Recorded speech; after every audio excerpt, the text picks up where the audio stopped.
এই ঠান্ডায় আমাদের সবারই একটু মুখরোচক চটপটা খাবার খেতে ইচ্ছে করে। ভাবলাম ডিম তো সবার বাড়িতেই থাকে আর শীতকাল গাজরও আছে। তাই ডিম, গাজর আর পেঁয়াজ শাক দিয়ে একটা চটজলদি সহজ আর সস্তার রেসিপি তোমাদের সাথে শেয়ার করে ফেলি। ডিম সেদ্ধ করে এরকম ২ টুকরো করে নিলাম। গাজরটা কখন কিভাবে দিচ্ছি আমি তোমাদের সাথে শেয়ার করছি। দেখো সব ডিমগুলো আমি এভাবে কেটে নিয়েছি। ওপর থেকে দিয়ে দিচ্ছি আন্দাজ মতো সল্ট, দিচ্ছি কর্নফ্লাওয়ার। এটা কিন্তু এত সহজে হয়, তোমরা টিফিনেও এটা অফিস বা স্কুলের টিফিনেও দিতে পারো। দিয়ে দিচ্ছি কাশ্মীরি রেড চিলি পাউডার, সুন্দর কালারের জন্য দেবো অল্প একটু গোলমরিচ। গোলমরিচের গন্ধটা কিন্তু ভীষণ ভালো লাগে। আর কিছুই না, খুব ভালো করে সমস্ত কিছু ডিমের গায়ে কোট করে নেব। আর ফ্রাই প্যানে তেল গরম হয়ে এলে এটাকে ভাজতে দিয়ে দেবো। এরকম উল্টে উল্টে দেবো, মানে কুসুমের দিকটা তেলের দিকে দেবো। তাহলে খুব সহজে কুসুমটা আটকে যাবে, ডিমের থেকে খুলে চলে আসবে না।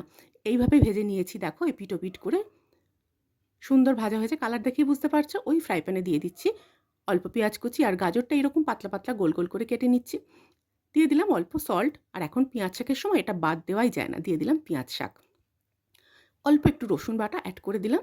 সমস্ত কিছু একটু ভাজা ভাজা করে নিচ্ছি। তোমরা কিন্তু রসুন কুচো এখানে দিতে পারো। দিয়ে দিলাম অল্প টমেটো কেচাপ, দিচ্ছি অল্প একটু সয়া সস। আর অবশ্যই যেটা দেবো সেটা হচ্ছে একটু চিনি, টেস্টটা ব্যালেন্স করার জন্য। তোমরা কিন্তু স্কিপ করতে পারো। আর কিছুই না, এবার এর মধ্যে ভেজে রাখা ডিমটা দিয়ে দেবো। লো ফ্লেমে একটু এপিট ওপিট করে সমস্ত মশলা ডিমের গায়ে ভালো করে মাখিয়ে নেবো। তাহলেই কিন্তু এটা একদম রেডি হয়ে যাবে।